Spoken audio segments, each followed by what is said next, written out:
The opening ceremony of the 2000 Summer Olympic Games took place on Friday, the 15th of September in Stadium Australia. As mandated by the Olympic Charter, the proceedings combined the formal and ceremonial opening of this international sporting event, including welcoming speeches, hoisting of the flags and the parade of athletes, with an artistic spectacle to showcase the host nation's culture and history. For Sydney 2000, the Games were formally opened by Governor-General Sir William Deane. The ceremony was described by IOC President Juan Samaranch as the most beautiful ceremony the world has ever seen. It also represented several highlights of Australian culture and history, from sea creatures and fauna to lawnmowers and other Australian cultural icons. The opening ceremony had a cast of 12,687 people who took part in the ceremony. Consistent with normal major production management, the music was pre-recorded under studio conditions to ensure its quality. Segments. Prelude, hosted by Channel 7's sports commentator David Fordham and Channel 7's newsreader Chris Barr. While 7 months pregnant with her first child, live on stage in the stadium, featured various performances, including Waltzing Matilda with John Williamson. Welcome. The opening ceremony began with a tribute to the heritage of the Australian stock horse, with the arrival of a lone rider, Steve Jeffries, whose Australian stock horse, Amo, reared. Steve Jeffries then cracked his stock whip and a further 120 riders and the stock horses entered the stadium and performed intricate steps, including forming the 5 Olympic rings, to the music of Bruce Rowland, who composed a Special Olympics version of the main theme which he had composed for the 1982 film The Man from Snowy River. A giant banner, painted by Sydney artist Ken Dunn, said, "Good day to the world."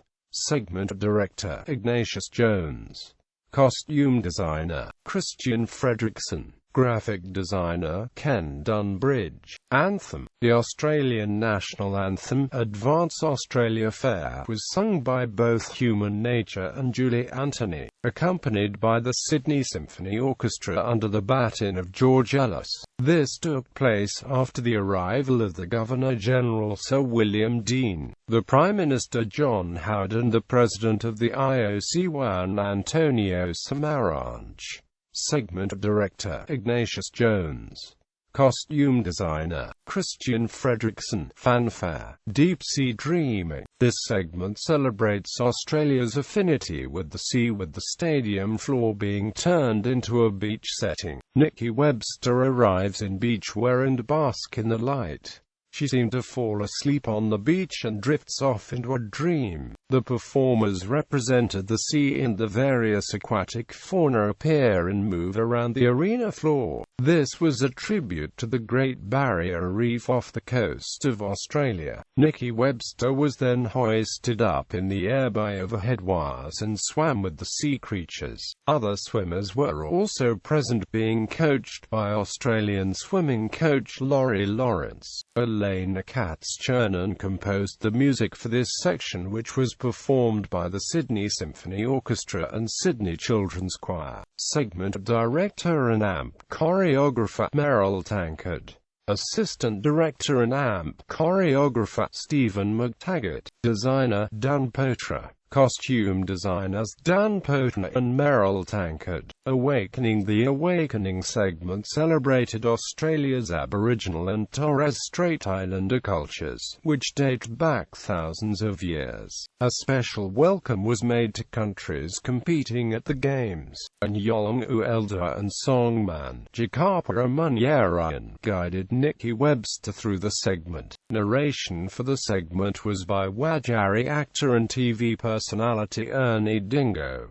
Segment directors, Stephen Page and Rhoda Roberts. Designer, Peter England. costume designer Jennifer Owen, choreographers Stephen Page, Matthew Doyle, Elmer Chris and Peggy Missy. Nature. The nature segment showcased the Australian outback, wildlife and flora. It began with various fire performers moving across the stadium floor, symbolizing the advance of a bushfire. In the aftermath, performers representing the flora stir as the land is replenished with water and life. The stadium floor is filled with performers dressed in costumes representing various flowers, including Australia's distinctive wildflowers such as the golden wattle, the waratah, the Sturt's desert pea, water lilies and eucalypt flowers. The fauna, which were represented by 7 large paintings by Geoffrey Samuels, were then revealed, depicting the indigenous animal life in Australia. The dreamlike music heard during this sequence was composed and conducted by Australian composer Chong Lim. The flowers once more were illuminated before moving out of the stadium. Segment director Peter Wilson, designer Eamon Darcy, choreographer Doug Jack, charting choreographer Jason Oldoff, artwork graphic design Geoffrey Samuels. Fire credits. Segment director David Atkins, choreographer Jason Coleman, costume designers Paula Ryan, Michael Wilkinson. Tin Symphony. In the Tin Symphony segment, cases of the European settlement in Australia were shown, and the development of Australia into a rural and civic country. This segment began with the arrival of Captain James Cook and crew, with bicycles to represent his ship HM Bark Endeavour, during Captain Cook's exploration of the Australian east coast.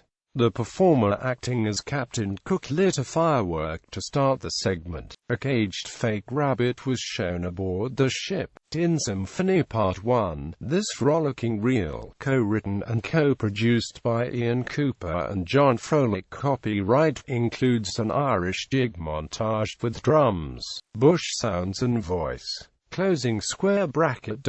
A multitude of performers dress as the iconic Australian bushranger Ned Kelly then appear onto the stadium floor, with other symbolic items of the outback such as corrugated iron and storm water tanks present. A mechanical horse-like vehicle was present which then changed into a windmill. Cultural items such as wood cutting and whip cracking were showcased. Irish dances present in this section danced on the corrugated iron sheets, with umbrellas made up to look like giant cogs and wheels to represent the industrial growth of Australia. The tempo changes as Australia's rural aspects were introduced. In the middle of the stadium floor, a shed was constructed from the corrugated iron sheets. Out of the shed comes a unique representation of sheep, an important livestock. The sheep were represented by performers in cardboard boxes that move along with the music. Australian suburbia is then represented as the performers emerged from the cardboard boxes with simulations of Victor lawnmowers to form the Olympics rings.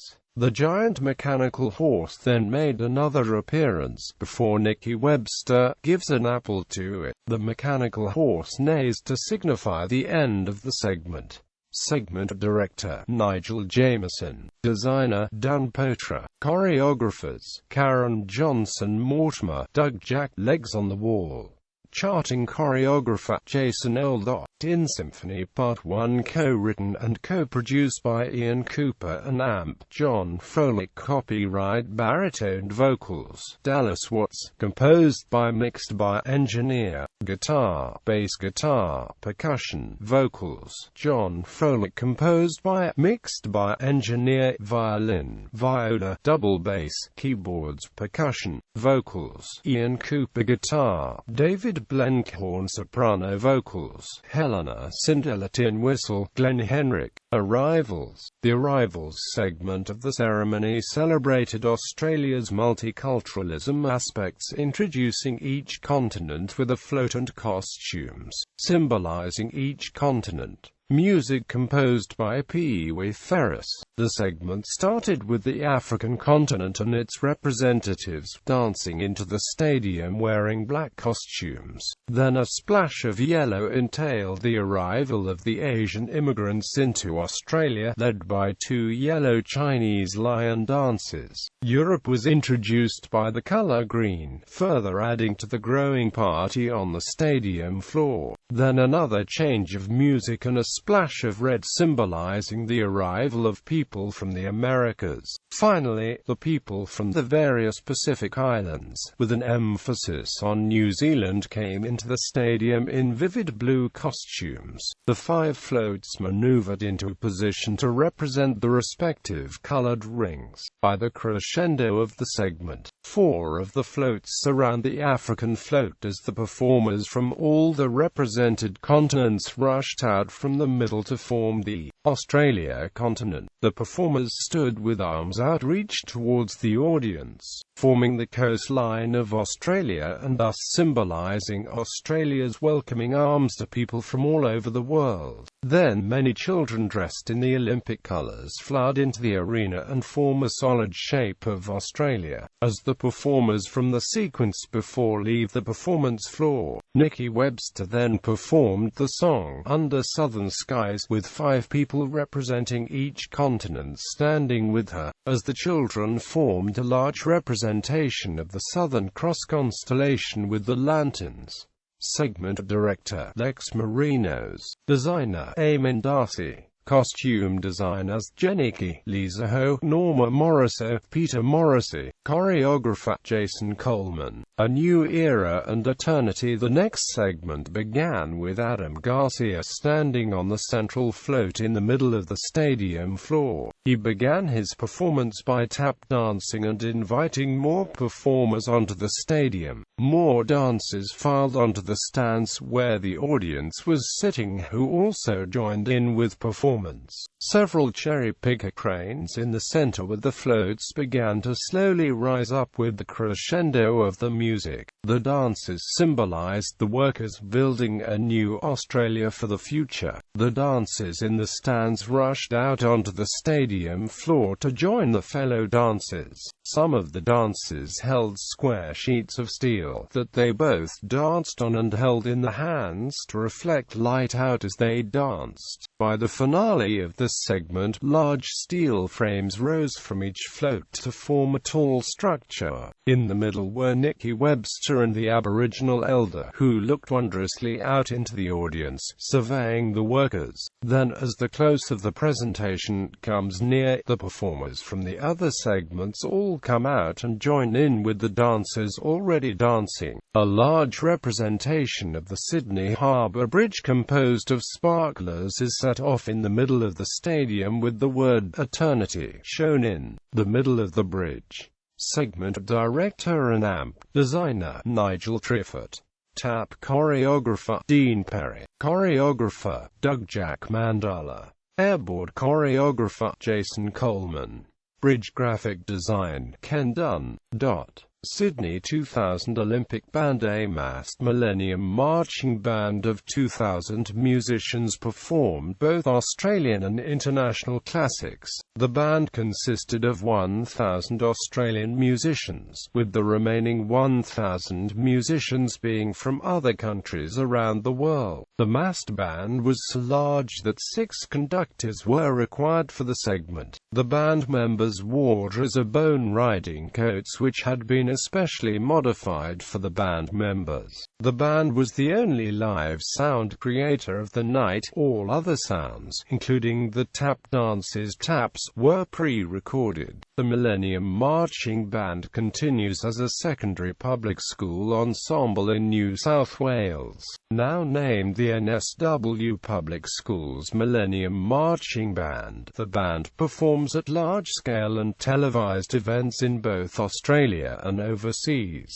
This smaller ensemble travelled to Beijing in 2008 for the Olympic Games held in China that year, and performed in the United States in 2015 in San Francisco, Seattle and Los Angeles. Parade of Nations. Once the Sydney 2000 Olympic band made their grand introduction, the Parade of Nations began. A record 199 nations entered the stadium, the only missing IOC member being Afghanistan. Most remarkable was the entering of North and South Korea as one team, using a specially designed unification flag, a white background flag with a blue map of the Korean peninsula. The two teams would compete separately, however. 4 athletes from East Timor also marched in the Parade of Nations. Although the country-to-be had no National Olympic Committee then, they were allowed to compete under the Olympic flag. Every nation entered under a music piece played by the 2000 Olympic marching band. As is Olympic tradition, Greece entered first in honor of its position as birthplace of the Olympic Games, and host nation Australia entered last. As in the last Summer Olympics in Atlanta and the last Winter Olympics in Nagano, the countries entered in English alphabetical order. This would also be seen during the next Olympics, in Salt Lake City, as well. Dare to Dream. John Farnham and Olivia Newton-John walked among the Olympic competitors and sang the song, Dare to Dream, which was written especially for the occasion by award-winning songwriters Paul Biggar, Vanessa Korish and Wayne Tester. Biggar and Korish are Australian natives born and raised in Sydney. Opening addresses. The president of the Sydney 2000 Olympic Organising Committee, Michael Knight, and the president of the International Olympic Committee, Juan Antonio Samaranch, made the opening addresses. The event was officially opened by Governor-General Sir William Deane. This was the first occasion that a Summer Olympics held in a Commonwealth realm was not opened by the monarch or a member of the royal family, although it was the second overall, behind the 1988 Winter Olympics. Heroes Live Forever. An enormous white sheet was produced on the lower audience stand and was brought down over the crowd by workers. Whilst this happened, images of past sports legends were displayed on the sheet, and then a dove of peace and the Olympic rings, for everyone in the stadium to see. And Vanessa Amorosi sang the song, Heroes Live Forever, to signify the legacy left by sports stars all over the world.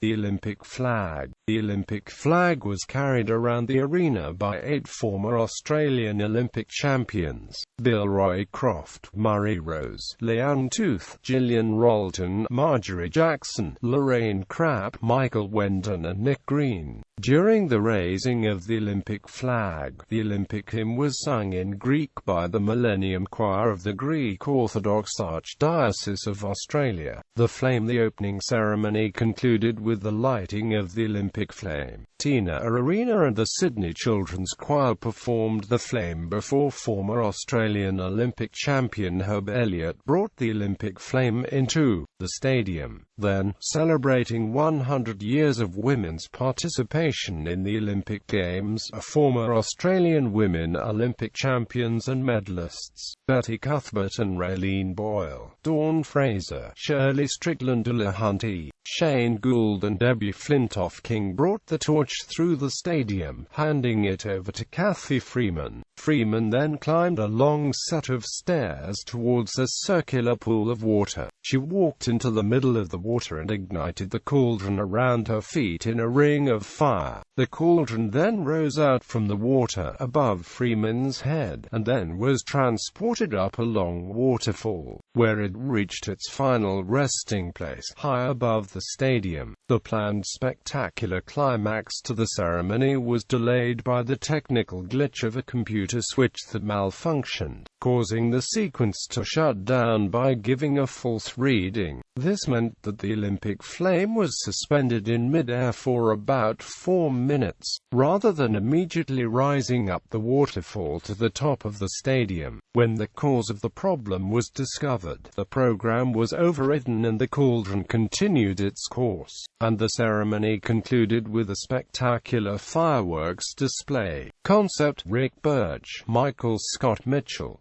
Segment Director: Richard Werrett. Cauldron designer Michael Scott Mitchell. Opening ceremony music information. It came to light during August 2008 that the Sydney Symphony mimed its performance during the opening ceremony to tracks pre-recorded by the Sydney Symphony and the Melbourne Symphony Orchestra. This came about after an incident at the 2008 opening ceremony revealed that a girl lip-synced a song and used another girl's voice. General information. Ceremony credits include executive producer of the opening ceremony, Rick Birch. The stadium's English-language announcer for the opening ceremony was Australian actor John Stanton. The wife of Juan Antonio Samaranch, the IOC president, was seriously ill and was not able to accompany her husband to the Olympics. Therefore, Samaranch invited former Australian Olympic champion swimmer Dawn Fraser to accompany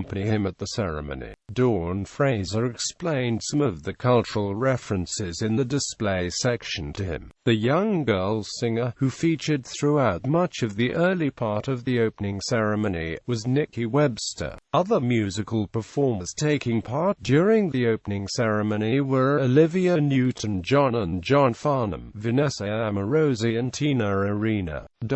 Television coverage. 7 Network Australia. 7 Network Australia's live and exclusive broadcast of the opening ceremony began at 6:30 p.m. with half an hour of preparations live at the stadium. The official countdown concluded at exactly 7 p.m. Hosts and commentators included Bruce McAvaney, Gary Wilkinson and Sandy Roberts. The commentator for the Indigenous segment, Awakening, was Australian Indigenous actor and TV personality Ernie Dingo. The only cut to an ad break was during the marching band segment. NBC, United States. NBC cut the Nature segment and the second half of the Tin Symphony segment out of its broadcast, plus the James Morrison portion of the Anthem segment. As general practice in the United States, NBC tape delayed the ceremony as well as the closing ceremony so it would air in prime time in the United States.